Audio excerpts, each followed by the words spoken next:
Bismillahirrahmanirrahim. Assalamualaikum warahmatullahi wabarakatuh. Alhamdulillah, wassalatu wassalamu ala rasulillah Sayyidina Muhammad ibn Abdillah wa ala alihi wa sahbihi mawala, amma ba'du. Lebaran tahun ini berbeda dengan lebaran tahun-tahun sebelumnya, khususnya pada daerah yang ditetapkan sebagai zona merah, yang dihimbau untuk melaksanakan sholat Idul Fitri di rumah masing-masing. Oleh karena itu, dalam kesempatan yang sangat singkat ini, saya ingin mengingatkan kembali mengenai tata cara pelaksanaan sholat Idul Fitri, yang mana sholat Idul Fitri ini hanya dilakukan sekali setahun. Namun sebelumnya perlu saya ingatkan, ada beberapa hal yang disunatkan sebelum melaksanakan sholat Idul Fitri. Apa itu diantaranya? Disunatkan kita mandi, sunnah namanya. Jadi mandi dengan niat sengaja saya mandi untuk sholat Idul Fitri, sunnat karena Allah Ta'ala. Yang kedua, Idul Fitri beda dengan Idul Adha. Kalau Idul Fitri disunatkan makan dulu sebelum berangkat sholat ataukah sebelum melaksanakan yang namanya sholat Idul Fitri. Namun kalau sholat sunat Idul Adha disunatkan untuk tidak makan dan tidak minum, nanti makan dan minum setelah kembali dari sholat Idul Adha.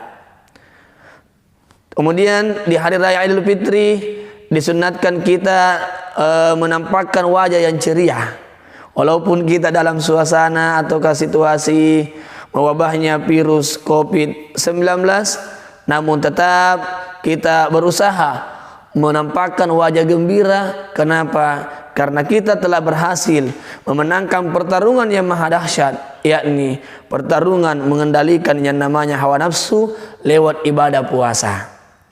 Nah, oleh karena itu saya akan ingatkan mengenai tata cara pelaksanaan salat Idul Fitri, khususnya melaksanakan salat Idul Fitri di rumah.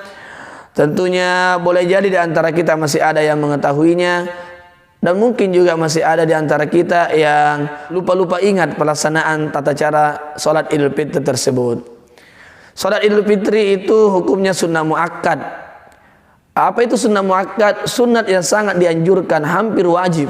Kemudian sholat Idul Fitri itu biasanya diiringi dengan yang namanya khutbah. Namun menurut jumhur ulama, perbedaan khutbah Idul Fitri dengan khutbah Jumat, kalau khutbah Jumat itu rangkaian dengan salat Jumat, wajib, merupakan rukun dari pelaksanaan salat Jumat. Namun khutbah Idul Fitri itu menurut jumhur ulama hukumnya sunnah. Artinya tidak harus ada yang namanya khutbah, karena hukumnya sunnah kalau Idul Fitri. Namun pun kalau ada di antara kita di rumah bisa tampil membacakan yang namanya khutbah Idul Fitri, saya kira itu lebih baik lagi. Yang sebagai kepala rumah tangga yang mau bertindak sebagai imam, alangkah baiknya mengimami anak-anaknya dan istrinya dengan niat dalam hati, boleh pakai bahasa Arab, boleh pakai bahasa sendiri. Nah, kalau bahasa Arab, usolli sunnata li'idil fitri rak'ataini imaman lillahi ta'ala, untuk imam. Kalau makmum, usolli sunnata li'idil fitri rak'ataini makmuman lillahi ta'ala. Nah, itu lafal niat, hukumnya boleh diucapkan. Namun tempat niat sebenarnya di hati, di saat kita takbiratul ihram, Allahu Akbar. Boleh juga niat pakai bahasa sendiri, bahasa Indonesia atau bahasa daerah. Contoh bahasa Indonesia, saya berniat sholat sunat Idul Fitri 2 rakaat makmuman karena Allah, bagi yang makmum. Yang imam, saya berniat sholat sunat Idul Fitri 2 rakaat imaman karena Allah Subhanahu wa ta'ala.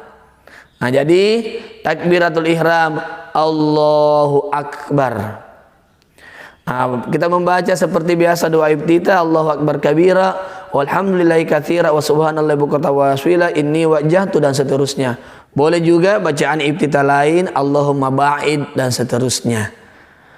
Pada pelaksanaan salat Idul Fitri ini ada yang dikenal dengan takbir az-zawaid. Apa itu takbir yang diulang-ulang?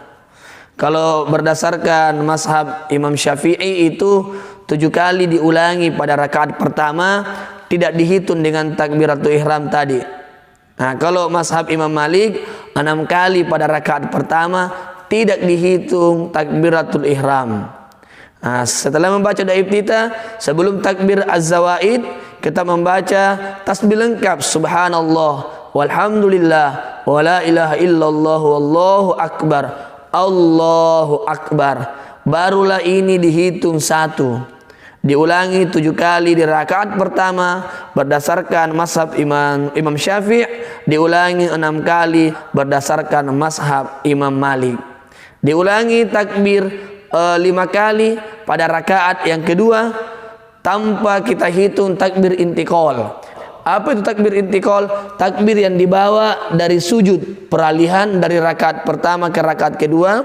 Ketika bangun dari sujud, Allahu akbar, ini belum dihitung 1. Subhanallahi walhamdulillahi wala ilaha illallah wallahu akbar, Allahu akbar, barulah dihitung 1. Diulangi 5 kali di rakaat yang kedua. Demikianlah tata cara pelaksanaan salat Idul Fitri, khususnya yang akan melaksanakan di rumah. Semoga kursus kilat ini bermanfaat bagi kita semua.